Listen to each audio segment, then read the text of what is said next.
Hello everyone, welcome to my channel Learn Hindi with Sumi. So இன்னைக்கு கிளாஸ்ல நம்ம அஹாக்கி மாத்திரா word sentence எப்படி read பண்றது அப்படின்னு பார்க்கலாம். प्राम्या की मात्रा प्रा, ता में अहा की मात्रा तह, प्रातः. काम्या की मात्रा का, ला काल. उ, ठ में उ की मात्रा ठो, उठो. प्रातः काल उठो.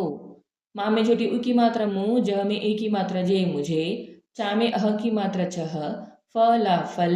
चा में आ की मात्रा चा, हा में छोटी ई की मात्रा ही, ए चाहिए. मुझे चह फल चाहिए. राम में आ की मात्रा राम, राम. पा में छोटी उ की मात्रा पु, ना में अह की मात्रा नह, पुनः. जा में बड़ी ई की मात्रा जी, ता जीत. गा, या में आ की मात्रा या, गया. राम पुनः जीत गया. माँ में आ की मात्रा मैं, रा में ओ की मात्रा रो, जा रोज. सा में बड़ी ऊ की मात्रा सु, र जा सूरज. का में ओ की मात्रा को, ना. माँ में अहा की मात्रा मह, नमः. का, रा, ता में आ की मात्रा ता, करता. हा में बड़ी ऊ की मात्रा हूँ, ऊपर चंद्र बिंदु, हूँ. मैं रोज सूरज को नमः करता हूँ. आ, ता में अहा की मात्रा तह, अतः. खा में आ की मात्रा खा, ना में आ की मात्रा ना, खाना.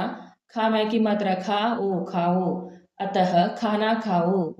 क्र, म, श में अहा की मात्रा शह, क्रमशः. का में आ की मात्रा का, मा काम. का, रा में ओ की मात्रा रो, करो.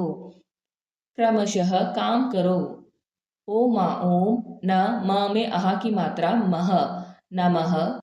शा में छोटी की मात्रा शी, वा में की मात्रा वा, या शिवाय. ओम नमः शिवाय.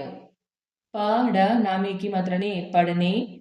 मा में की मात्रा में. प्रा में की मात्रा प्रा, या में अह की मात्रा यह, प्रायः. भ में बड़ी ऊ की मात्रा भू, ला भूल. माता मत. का, रा में ओ की मात्रा रो, करो. पढ़ने में प्रायः भूल मत करो. फ, ल, ता में अहा की मात्रा तह, फलतः. पा, रा में बड़ी की मात्रा री, क्ष में आ की मात्रा शा, परीक्षा. मा में की मात्रा में. स, फ, ल, ता में आ की मात्रा ता, सफलता. मा में छोटी ई की मात्रा मी, ला में की मात्रा ले, गा में बड़ी ई की मात्रा गी, मिलेगी. फलतः परीक्षा में सफलता मिलेगी. प्रातः काल उठो. मुझे चह फल चाहिए. राम पुनः जीत गया. मैं रोज सूरज को नमः करता हूँ. अतः खाना खाओ. क्रमशः काम करो. ओम नमः शिवाय. पढ़ने में प्रायः भूल मत करो. फलतः परीक्षा में सफलता मिलेगी.